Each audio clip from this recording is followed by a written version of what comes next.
లోకంలో కనుక చాలామంది పిల్లలను చూస్తూ ఉంటుంటే ఎంతో భయంకరంగా డ్రగ్స్ లాంటి వ్యసనాలకు అలవాటు పడిపోతున్నారు. సిగరెట్లు చిన్న వయసులోనే సిగరెట్లకు అలవాటు పడిపోతున్నారు. చిన్న వయసులోనే బీరుల దగ్గర నుండి మొదలుపెట్టి కాస్ట్లీ మందు వరకు కూడా అలవాటు పడిపోతున్న భయంకరమైన దుష్టత్వంతో నిండినటువంటి పిల్లలు నేటి సమాజంలో ఎక్కువైపోతున్నారు. చిన్న వయసులోనే పోర్న్ లాంటి వాటికి అడిక్ట్ అయిపోయి ఏమంటే భయంకరంగా బయటకు వెళ్ళి భయంకరమైనటువంటి నీచ క్రియలను జరిగిస్తూ ఉన్నారు.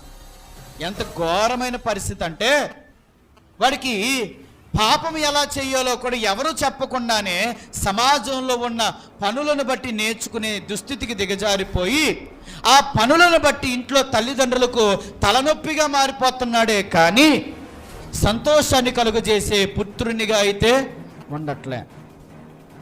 ఇక్కడ కుమారుడు అని ఉన్నదని చెప్పి కొడుకే అనుకో